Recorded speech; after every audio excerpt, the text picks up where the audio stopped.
nosotros no aceptaremos la exclusión de nuestro pueblo de ese derecho. Mr. Gorbachev, tear down this wall.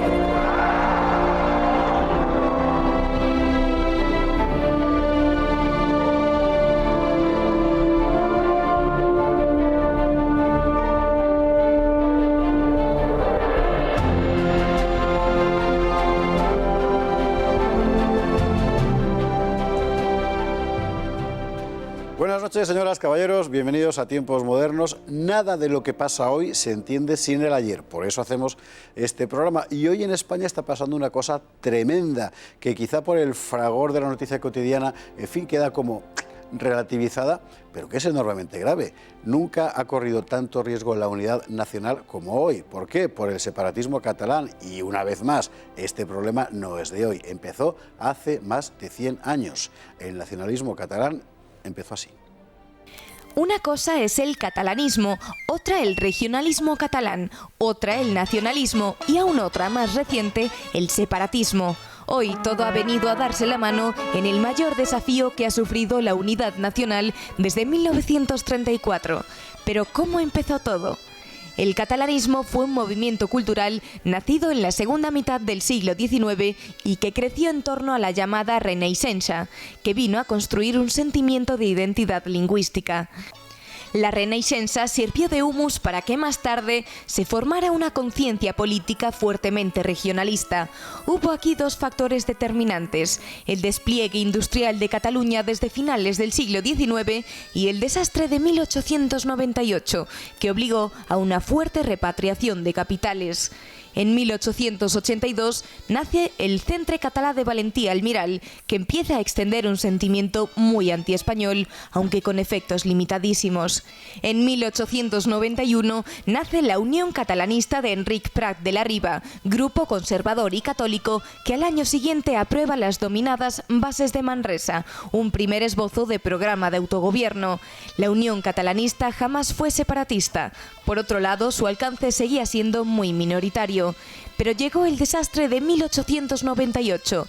España menguaba mientras dentro de ella Cataluña crecía y cada vez más catalanes empezaban a sentirse ajenos a la nación común. En 1901 nace la Lliga Regionalista con Francesc Cambó como líder y Prat de la Riba como ideólogo. ¿Son separatistas? No. De hecho, ni siquiera son propiamente nacionalistas. La Lliga Conservadora y Católica defiende los intereses de los industriales catalanes, reclama de Madrid un arancel proteccionista, el que se llamará Arancel Cambó, y aspira a una autonomía política para Cataluña sin romper con el resto del Estado. En 1907, el catalanismo político ya era la primera fuerza de la región. A sus aspiraciones corresponderá la creación de la Mancomunidad de Cataluña en 1913. Este regionalismo autonomista irá derivando en nacionalismo y finalmente en separatismo algo más tarde, en los años 20, a partir del autonomismo republicano de Companys y el abierto independentismo de Macià. Y así empezó todo. Rafa Núñez de Huesca, muy buenas noches. Muy buenas Bienvenido noches. a Tiempos Modernos, que te estrenas hoy. Un placer. Bueno, es imposible contar el nacionalismo catalán en 10 minutos, haría falta 10 años y aún nos quedaríamos cortos, pero probablemente el origen sí, es decir, el momento en el que el sentimiento cultural de la Renaixença, que al fin y al cabo es homólogo del que hay en otros lugares de Europa, empieza a derivar en una apuesta política cada vez más fuertemente nacionalista. Efectivamente, esto es un poco las tesis de Gramsci, de la colonización cultural previa a la colonización política. Estamos en un contexto europeo en el siglo XIX donde el auge de los nacionalismos y del modernismo, la España finisecular, que como bien ha dicho el vídeo, entra en una crisis profunda con el 98. Estamos en un contexto en el que la monarquía está desprestigiada, estamos en un contexto donde todo el siglo XIX adolece de un liberalismo nacionalizador español, al contrario que pasa en Francia. Aquí el ejército, la escuela y las comunicaciones no han acabado de cuajar del todo una nación. Estas son las tesis de Borja de Riquer, de Juan Pablo Fusi, es de alguna manera es el relato que nos han vendido y que en cierta medida con algunos matices tiene que ver. Es decir, que el centralismo liberal típico del 19, que en otros lugares ha construido esta dos-nación, en España no se habría desarrollado suficientemente y por tanto no habría sido capaz de nacionalizar, por así decir, y el como Estado. consecuencia de ese discurso nacional débil, desmayado, aparecen relatos nacionales alternativos, particularmente en el País Vasco y en Cataluña. En primer lugar en Cataluña y luego en el País Vasco, que da la casualidad también, o no es casualidad, que como bien dice el vídeo, pues experimentan un auge industrial que como consecuencia de eso sienten cierto desapego o cierto rechazo a lo que consideran la España castellana, porque además la denominaban así, Valentí Almirall, que de alguna manera es el precursor del nacionalismo, en este caso de izquierdas, luego vendría Prat de la Riba y Cambó con el nacionalismo de derechas. Valentí Almirall hablaba de construir una suerte de España al estilo austrohúngaro, es decir, que el eje de poder pasara de Castilla, de Madrid, a, de alguna manera, la costa y en particular Cataluña, en tanto que ellos se consideraban pues mucho más aptos para dirigir los destinos de la nación. Y, ojo, esto es curioso, estamos hablando de la nación española. Es que es lo que te iba a decir, estamos hablando de un sentimiento regionalista catalán que no es separatista. Es decir, en realidad es, digamos, supremacista, pero en el interior de un Estado que sería el español. Efectivamente, supremacista. Habría que pasar ese eje de poder de Castilla al antiguo reino de Aragón. El nacionalismo conservador, burgués, de Cambó, de Prat de la Riba, de la Lliga regionalista, no es en absoluto un nacionalismo separatista, pero es que ni siquiera lo era el que con los años se haría fuerte en Cataluña, que era el nacionalismo de izquierdas, el de Esquerra Republicana, que durante la Segunda República tuvo un poderoso músculo. Tampoco ahí se empieza en el partido de Melquiades Álvarez, en el partido reformista, claro. Y ni siquiera en el golpe de Masía en el 31 ni el de Companys en el 34 no reclamaban la independencia. Hablaban de un Estat català dentro de la República Federal Ibérica o dentro de la República Española Federal. Es decir, ninguno aún se había atrevido a lo que se están atreviendo ahora. Por no apartarnos del origen, porque ya habrá tiempo para hablar de otros desarrollos, el momento en el que la Renaixença empieza a adquirir músculo político, digamos. Estamos hablando de 1890, 91 más o menos, pero de la Riba empieza a funcionar, a trabajar. Hasta ese momento, del entorno del rescate de la literatura catalana, de la lengua catalana, etcétera, han aparecido obras como la de Mossèn Cinto Verdaguer, que hay pocas cosas menos separatistas que Jacinto Verdaguer, ¿verdad? Pero hay un momento, lo cuenta Prat de la Riba en sus memorias, en el que ellos deciden apostar, él dice literalmente Prat de la Riba, por el odio. Hasta ese momento se había creado una conciencia catalanista muy escasa y en un momento determinado esto solo funciona si cogemos el asunto del odio a Castilla, específicamente a Castilla, y lo dice Prat de la Riba así, con un par. Sí, ellos emprenden una labor de ingeniería social a pequeña escala por el momento, en el que la primera fase estaría basada, y así lo dicen, en el amor a las tradiciones catalanas, a un derecho particular, a una lengua olvidada, a unas tradiciones medievales, a un neocolonialismo mediterráneo, pero ese amor vira en odio a partir de un cierto momento, porque dice literalmente que con el amor el espacio demográfico social está limitado.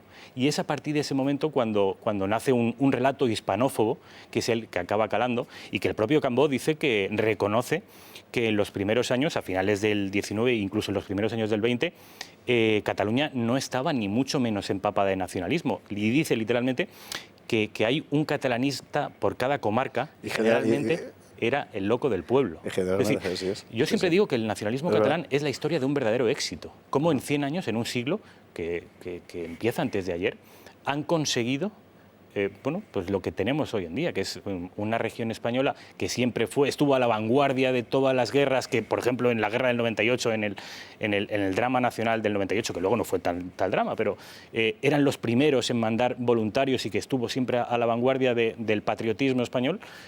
¿Cómo ha conseguido en solo 100 años envenenar el cuerpo social catalán hasta hacerles creer que de verdad son otra cosa? Es muy interesante. Seguramente habría sido imposible de no ser porque en un momento determinado el catalanismo, digamos que se sube encima de la reivindicación de clase de la gran burguesía. Y esa es la obra de Cambó, que sin ser un separatista, pero conservador, católico, etcétera y tal. Apoyó a Franco luego. Que se apoyó a Franco en la Guerra Civil. Es él, en realidad, quien con su programa, que es de protección específica de los intereses de la gran burguesía industrial catalana, gana para la causa gana para la causa catalanista a los industriales, o al revés, no sé muy bien. Bueno, en realidad lo que hace Cambó es, de alguna manera, heredar el corpus ideológico de la derecha conservadora española, de Marcelino Menéndez y Pelayo, que hablaba de una patria en clave regionalista, casi. Y lo que hace Cambó es reivindicar la patria chica dentro de una patria grande. Y para eso seduce, mediando una crítica al gobierno y al Estado de Madrid, que no a la nación española, y seduce a la alta burguesía catalana, que entiende que, probablemente con razón, que el gobierno de Madrid funciona mal, que es un nido de corrupción, que la monarquía está desprestigiada y que hay que dar un golpe de timón. Pero eso no significa en ningún caso que esa burguesía catalana, industriosa, ese catalanismo incipiente tuviera nada que ver, tuviera nada que ver con el separatismo. De hecho, ya digo, la prueba más palpable es que en el 36 Cambó es uno de los financiadores del alzamiento nacional.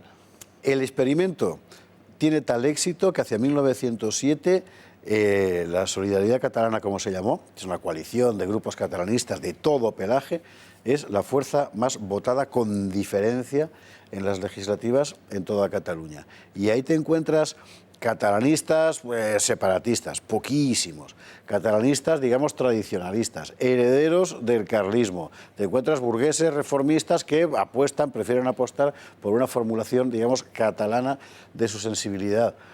En realidad el catalanismo es un sitio donde cabe todo el mundo, porque no tiene más definición que nosotros somos los de aquí y ya está. Pero es suficiente para que se convierta, a partir de ese momento, 1906, 1907, 1908, en la fuerza decisiva. Solidaridad Catalana logra 41 de 46 diputados y genera a partir de ese momento algo que ya un estatus irreversible en la política catalana, y es que crea su propio sistema de partidos particular. Hoy sabemos que... Sí, con su derecha y su izquierda propias, exactamente, con su CIU, que es el PP, con su PSC, que no es el PSOE, con su Esquerra Republicana, tienen un modus operandi diferente que se elaboró hace 100 años y que no ha perdido. Y que esa intención, seguramente, ese afán o esa vocación bien intencionada de desarrollar Cataluña a la vez que desarrollamos España, e incluso de ser nosotros el timón de España, sí, acaba prostituida, ya a finales de la década de los años 30, pero sobre todo, y esto entiendo que dará para otro programa, cuando la Segunda Restauración, cuando en el 75 muere Franco y cuando se elabora un nuevo sistema democrático de partidos que recogen la herencia, pero la peor herencia del catalanismo, no la mejor.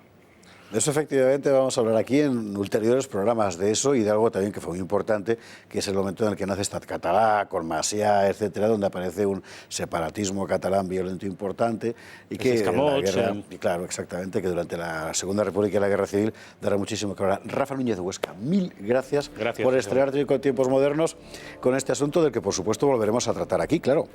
Es fundamental en la historia de España el nacionalismo catalán. Muchísimas gracias por estar con nosotros una noche más. Hasta la próxima.